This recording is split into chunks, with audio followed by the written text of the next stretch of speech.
are now helping with the investigation.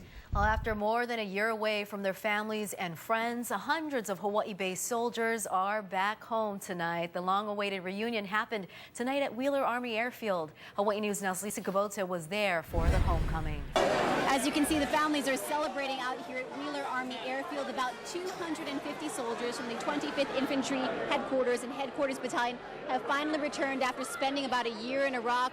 The families have brought lei, balloons, and banners to greet their loved ones coming home. They marched in formation after a brief welcoming ceremony. They were free to reunite, hug their loved ones. For many, it's been a challenging year, and they're looking forward to being back with their families. It's been a long deployment, but I'm happy that everything's turned back to the Iraqi people, and we believe that they will make better decisions for their country. And I'm just happy that I'm home. It was the last division, U.S. Army division in Iraq. Their mission was to oversee all forces as they were withdrawing and removing equipment from Iraq. That mission is just about accomplished. Tonight we've got about 247 soldiers. This is the first group of Schofield Barracks soldiers returning during the next few weeks. About 700 soldiers in all will be coming back all in time for Christmas Eve. The 25th Infantry Division Tropic Lightning soldiers will be wrapping up the U.S. efforts in Iraq. There have been no casualties during this deployment. Reporting from Wheeler Army Airfield, Lisa Kubota, Hawaii News Now. All right, thank you, Lisa. What a great night out there. An emotional homecoming tonight for soldiers coming home from Iraq. There'll be lots of families who'll be extra grateful as they sit down at their Thanksgiving holiday meal this year. Good evening, I'm Laura Yamada. And I'm Kenny Choi. We're talking about the families of soldiers with the 25th Infantry Tropic Division who arrived back in the islands tonight. KITV4's Catherine Cruz is out at Wheeler Army Airfield, and she joins us live with the story. Catherine?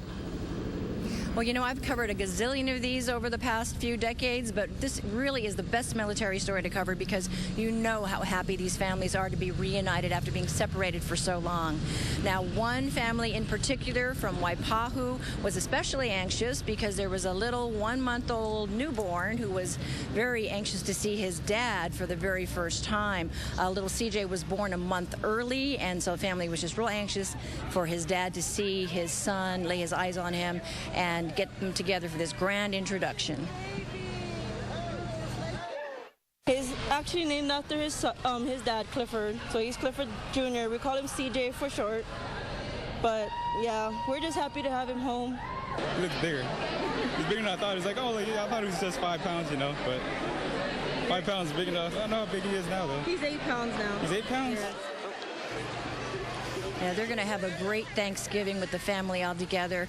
I can tell you that there were about 260 men and women who returned tonight. Again, all very happy to be reunited with family, to be able to be sitting down for that Thanksgiving meal a little bit later on this week. Now, we're told that the rest of the troops will probably be arriving at various times over the next 6 weeks, but they will all be back in the islands by January 2nd of the new year. That's the latest from Wheeler. Now back to you. All right, Catherine, always good to see those reunions. Thank you very much for that report. Moving on to another